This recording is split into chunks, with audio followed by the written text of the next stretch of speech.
দর্শক মণ্ডলী, আসসালামু আলাইকুম। আশা করি আপনারা সবাই ভালো আছেন। আপনারা লক্ষ্য করছেন যে আমেরিকার ট্রাম্প প্রশাসন, বিশেষ করে প্রেসিডেন্ট ট্রাম্প এবং তার উপরাষ্ট্রপতি জেডি ভান্স এর সাথে বর্তমান ক্যাথলিক চার্চের প্রধান পোপ চতুর্দশ লিওর মধ্যে একটা বাকযুদ্ধ চলমান রয়েছে গত কয়েক সপ্তাহ ধরে। আমি আজকে আপনাদের সামনে এর কারণগুলো ব্যাখ্যা করার জন্য হাজির হয়েছি। আপনারা সবাই একটা সংগঠন যেটার নাম হচ্ছে AIPAC, এই আইপ্যাকের নাম শুনে থাকবেন। আইপ্যাক হলো America Israel public affairs committee. এটা মূলত ইহুদি জায়নবাদী এবং আমেরিকার যে খ্রিস্টান জায়নবাদী আছে তাদের সমন্বয়ে গঠিত একটা যুক্ত সংগঠন।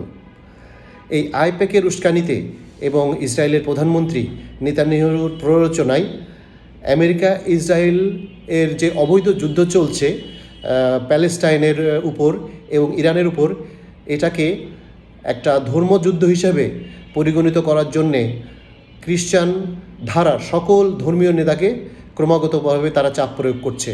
খ্রিস্টান ধারা বলতে আমি বোঝাচ্ছি যে এটার মধ্যে প্রধান সেটা হচ্ছে রোমান ক্যাথলিক চার্চ। এটার পাশাপাশি আছে জিহোভাস উইটনেস, প্রেসবাইটেরিয়ান চার্চ, প্রোটেস্ট্যান্ট এবং অন্য যে ধারাগুলো আছে তাদের সকল ধর্মীয় নেতাকে ট্রাম্প প্রশাসন ক্রমাগতভাবে চাপ প্রয়োগ করে আসছে যাতে করে এই দুই যুদ্ধকে ধর্মীয় যুদ্ধ হিসেবে অভিহিত করে তারা। কিন্তু পোপ লিও চতুর্দশ, যিনি খ্রিস্টানদের সিংহভাগ অনুসারী রোমান ক্যাথলিক চার্চের প্রধান, তিনি এ ব্যাপারে বেঁকে বসেন। তিনি কোনোভাবেই এই যুদ্ধকে ধর্মযুদ্ধ হিসাবে পরিগণিত করতে অস্বীকার করেছেন, যার ফলশ্রুতিতে ট্রাম্প প্রশাসন তার উপরে খুবই চটেছেন এবং আপনারা দেখতে পাচ্ছেন বিভিন্ন মিডিয়াতে চতুর্দশ লিওর উপরে বিভিন্ন প্রকার বাকযুদ্ধ এবং আক্রমণাত্মক কথা বলে আসছে।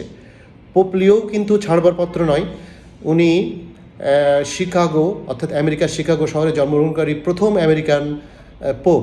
তিনি অত্যন্ত অবিচল এবং অনড় অবস্থায় রয়েছেন এবং কোনোভাবেই তিনি এই যুদ্ধর ব্যাপারে ট্রাম্প প্রশাসনের মতামতকে গ্রহণ করছেন না।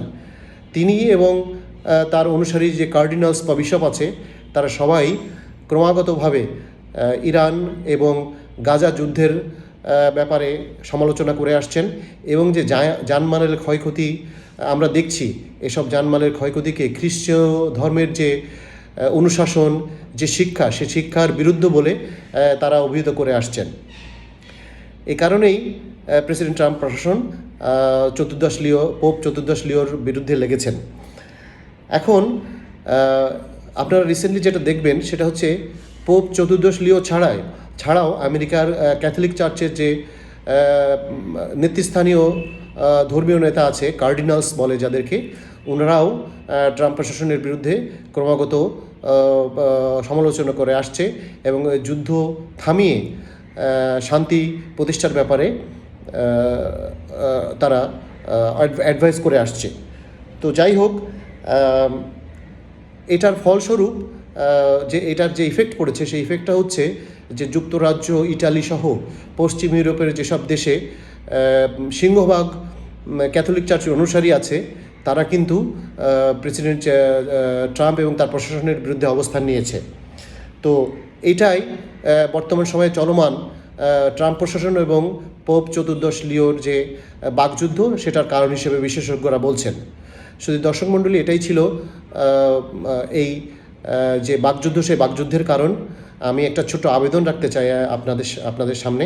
আমার একটা ইউটিউব চ্যানেল আছে যেটার নাম হচ্ছে মনিরস ক্রনিকেল। আমি আশা করি যে আপনার সময় এবং সুযোগ পেলে ওখানে আপলোড করা ভিডিওগুলো আপনারা দেখবেন এবং আপনাদের মতামত এবং মন্তব্য জানাবেন। সবাই ভালো থাকবেন। আসসালামু আলাইকুম।